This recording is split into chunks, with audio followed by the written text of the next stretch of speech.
भगवान के आज तक जितने भी भक्त हुए, जितने भी लोगों पर मेरे गोविंद ने कृपा की, एक भी करोड़पति अमरपति नहीं मिला, सभी गरीब मिले, सभी दुखी मिले। तो कहते हैं श्रोताओं, आज राजा परीक्षित ने कहा जहाँ जुआ खेलता हो वहां चला जा, यहाँ दारू पिबती हो तू वहां चला जा, जिस घर में स्त्री गमन होता हो वहां चला जा। लेकिन कलयुग कहने लगा, बोले गुरुदेव, अरे राजन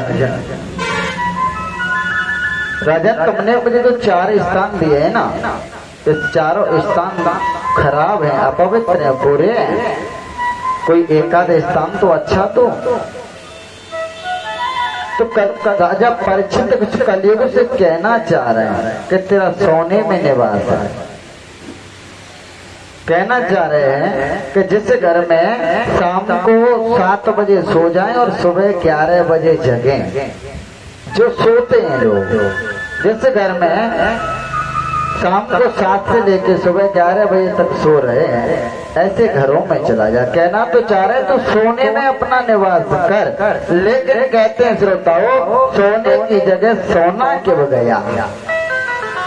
सोना यानी कि स्वर्ण धातु। बोले तू कंचन में निवास कर, सोने में। और जैसे ही उस कलयुग ने सुना कि मैं सोने में रह सकता हूँ, तो आज उस कलयुग ने छलांग लगाई और राजा परीक्षित ने जो सोने का मुकुट पहन रखा था, आज उसी सोने के मुकुट में बैठ गया। कौन? कलयुग। और कलयुग ने उस मुकुट में बैठा राजा परीक्षित की बुद्धि को बिगाड़ दिया, विकृत कर दिया। लेकिन श्रोता, जो लोग गीता पढ़ते होंगे उनको शंका हो जाएगी इस बात को सुन करके। क्यों? क्योंकि गीता में भगवान ने कहा है 9वें अध्याय में कि पीपल का वृक्ष मैं हूँ, कंचन यानी सोना मेरा स्वरूप है, सोने में मैं निवास करता हूँ। और विद्वानों ने लिखा है कि जहाँ राम था काम नहीं, और जहाँ काम तहाँ राम नहीं। जब सोना परमात्मा का स्वरूप है, कंचन ईश्वर का रूप है, तो जहाँ राम है, ईश्वर है, वहाँ कलयुग कैसे पहुंच गया? तो ध्यान देंगे श्रोताओं, जो मेहनत से कमाया जाता है, खून पसीने की कमाई से जो धन इकट्ठा किया जाता है, जो सोना एकत्रित किया जाता है, उस सोने में, उस कंचन में परमात्मा निवास करते हैं। और जो सोना, जो धन लूट खबूट से दूसरे का खून चूस करके है, गरीब आदमी 10-10 रुपए की ब्याज चल रही है, और ब्याज नहीं दिवी तो चक्रवर्ती ब्याज, अगर वो भी नहीं दिवी तो घर खेत लिखवा ले 10,000 दे के नहीं पूरो। ऐसा व्यक्ति जो खून चूस करके गरीबों का धन एकत्रित करता है, सोना महल दुमेले नाती बेटा एकत्रित करता है, उस घर का पतन जल्दी हो जाता है, क्योंकि वहाँ कलयुग पहुँच जाता है। अब आपके मन में संशय होगी, क्या पांडवों ने भी कोई पाप कर्म किया था? क्या परीक्षित ने कोई बुरा कर्म किया था जो कि वो पापमय मुकुट था? बिल्कुल सत्य बात है।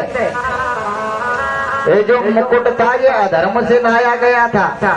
पांडव इसको अधर्म से लेकर के आए थे इस मुकुट को। ये मुकुट कंस के ससुर जरासंध का था।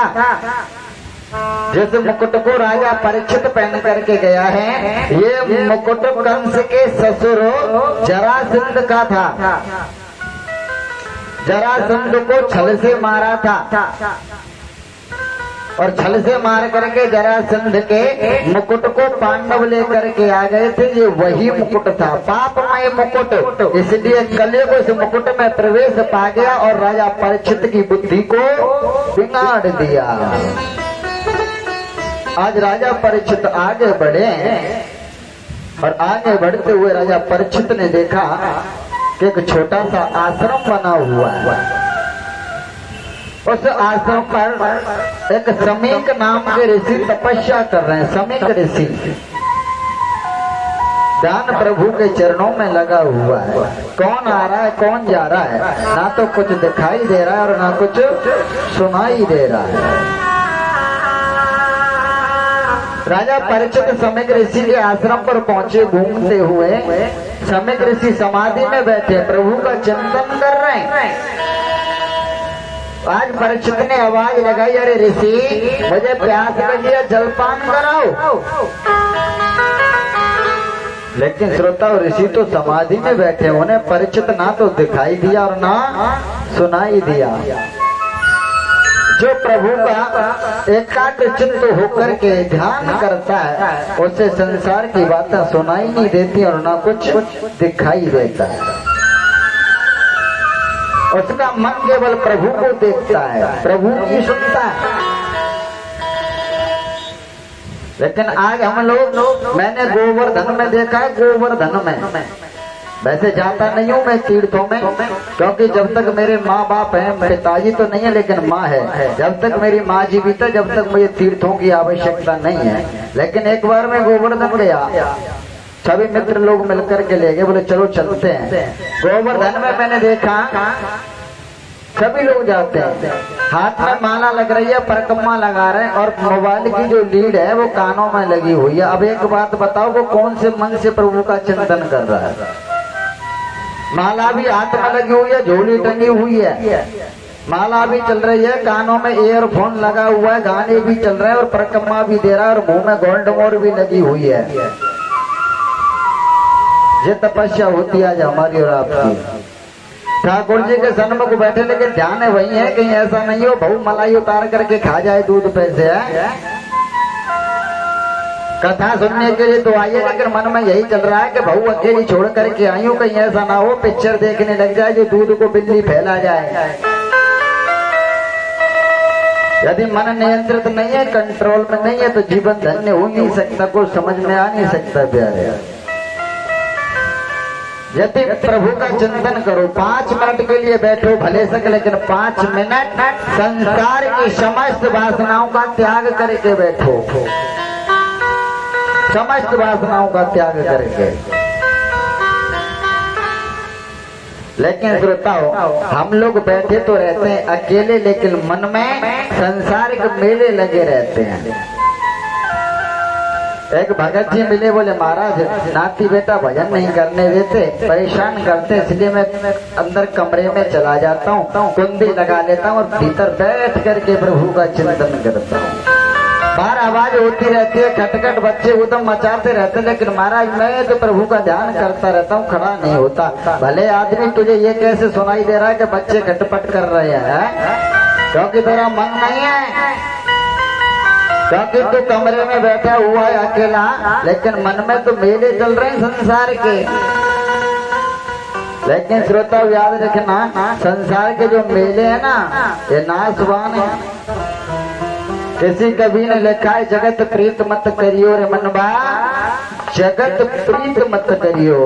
संसार के जो नाती बेटाओं से हम लोग मोह लगा करके बैठे, ममता लगा करके बैठे प्यारे, ये दुखदाई है। तुलसीदास बाबा ने भी लिखा है कि मोह सकले व्याधिन कर मूला, तिन ते उपजई भव भय सूला। संसार में जो मोह लगा हुआ है, जीवन में याद रहे प्यारे, ये तुम्हें नरक की ओर ले जा रहा है। कहते हैं श्रोताओं, आज राजा परीक्षित ने जो मुकुट धारण किया वो पापमय है। पापमय मुकुट को पहन करके जब वो परीक्षित गया, कलयुग ने परिवेश पाया, बुद्धि विकृत कर दी, समय ऋषि का अपमान करने लगा। समय ऋषि से कहने लगे, बोले महाराज मुझे जलपान कराओ। लेकिन समय ऋषि का मन तो प्रभु के चरणों में कुछ सुनाई नहीं दिया, दिखाई नहीं दिया, क्योंकि जिसे ईश्वर दिखाई देता उसे नश्वर दिखाई नहीं देता, जिसे जगदीश दिखाई देता उसे जगत दिखाई नहीं देता। लेकिन हम तो जगदीश को भी देखना चाहते हैं, जगत को भी देखना चाहते हैं। घर में से गाली पड़ती है, साठिया घर से बाहर चले जाओ, अब तो बुढ़ापा आएगा। कथा चल रही है हरिदास बाबा के मंदिर पे, वहां जाके कथा सुन ले। घर से गाली पड़ रही है, पत्नी भी गाली दे रही है, बच्चे भी गाली दे रहे हैं। बोले पिताजी चले जाया करो, लेकिन पिताजी फुर्सत नहीं मिल रही। पिताजी नहीं छोड़ कर कह रहे कहीं ऐसा ना हो कि मैं कथा सुनने चला गया, पीछे से कहीं बेटा कुछ गलत ना कर दे, बहू कुछ गलत ना कर दे। बुढ़ापा आ गया, मुंह से दांत निकल गए, हर एक इंद्रिय शिथिल हो चुकी है, लेकिन मोह नहीं छूटता। माया मरी न मन मयो मर मर जात, शरीर बिल्कुल शिथिल हो चुका, लेकिन माया को छोड़ नहीं सकता, घर को छोड़ने का मन नहीं कर रहा है। चौखट पर बैठा हुआ है अपनी पर, कुंडली मार करके कि जाऊंगा नहीं, चाहे कितनी भी सुंदर कथा हो। चौखट को छोड़ने का मन नहीं कर रहा, लेकिन याद रखना पगले, एक दिन जीवन में ऐसा आएगा, चौखट की तो चलती का, तो ये पूरा चौखटा छोड़ करके जाना पड़ेगा। जिन नाती बेटाओं में तू इतना आसक्त हो रहा है ना, यही नाती बेटा तेरी खोपड़ी को फोड़ेंगे। चौखट नाए छोटी, चौखट नाए छोटी, तेरा छूटो जाए चौखटा। चौखट नाए छोटी, तेरा छूटो जाए चौखटा। चौखट नाए छोटी, तेरा छूटो जाए चौखटा। चौखट तेरा छूटो जाए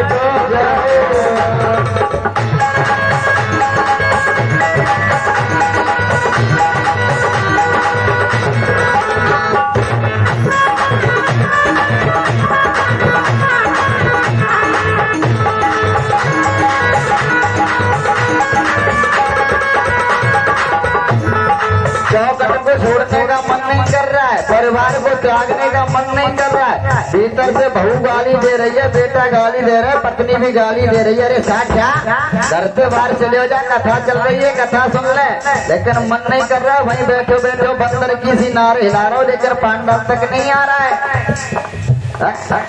मुर्गा की सी नार हिल रही है, लेकिन पांडव तक नहीं जा सकता कथा सुनने के लिए। वहीं बैठो बैठो नारों को हिला रहा है। बंदर की सी नार हिलावे, बंदर की सी नार हिलावे, चौखट पे बैठा बैठा वहीं से नार हिला रहा है, पांडाल में नहीं जा सकता। और कभी तो वेदांत की बात करता है, कभी मूर्खता की बात करता है। यानी कि कुछ लोग कहते बोले महाराज रावण के 10 शीश थे, 10 मुख थे, लेकिन मैंने कहा बोले भैया क्या रावण के 10 शीश थे, तुम्हारे नहीं है? बोले नहीं महाराज रावण के 10 शीश थे, 10 चेहरे थे। मैंने कहा भले आदमी रावण के तो 10 थे, लेकिन तेरे तो कोई गिनती नहीं कर सकता। ना जाने हम कितने चेहरे बदलते हैं, हमारे तो हजारों चेहरे प्यारे, कभी कुछ बदल देते हैं, कभी कुछ बदल देते हैं। रावण के तो 10 ही थे। बंदर की सी नार हिलावे, बंदर की सी नार हिलावे, बहू करके काम जावे, बहू करके काम जावे, मरहिले पूरी कमर हिल रही है, लेकिन फिर भी नहीं प्रभु का भजन कर सकता, फिर भी प्रभु का चिंतन नहीं कर सकता। पांडाल तक नहीं जा रहा है कथा सुनने के लिए। कमर हिले पूरी, तेरो छूटो जाए चौखटा। चौखट नाए छोटी, तेरो छूटो जाए चौखटा।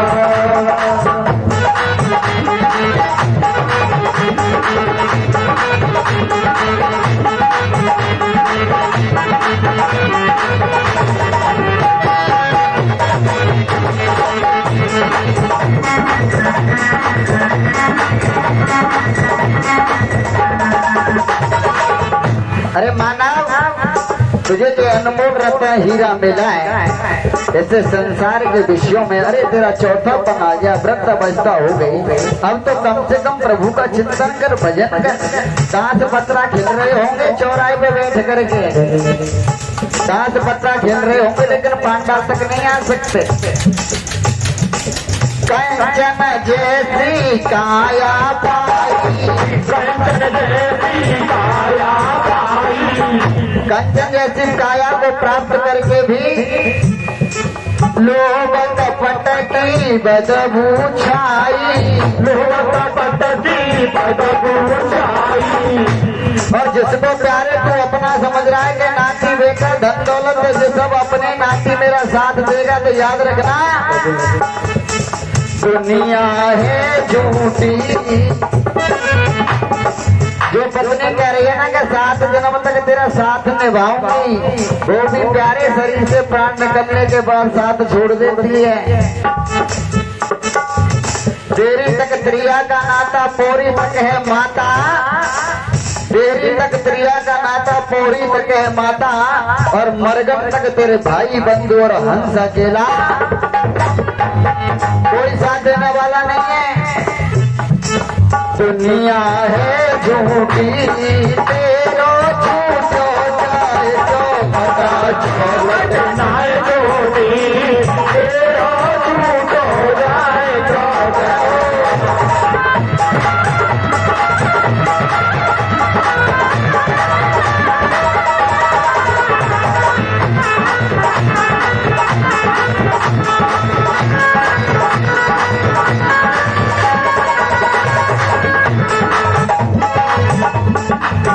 याद रखना प्यारे, यदि चौथे पन को भी प्राप्त करके यदि भगवान की कथा नहीं सुनी, भगवान के कीर्तन में नहीं गया, सत्संग नहीं किया, तो क्या होगा?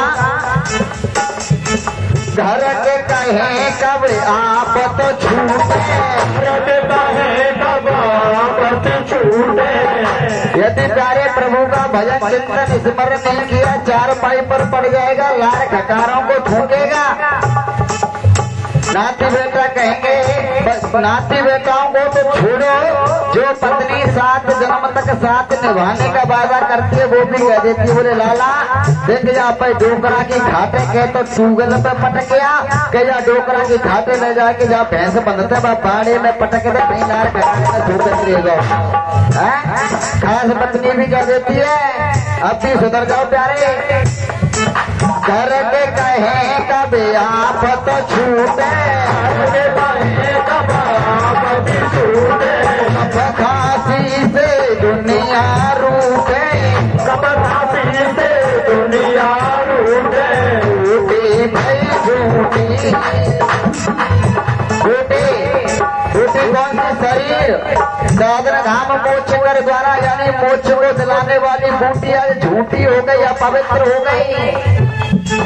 झूठी भाई झूठी, तेरा झूठो जाए तो पता झूठी, तेरा झूठो जाए तो पता।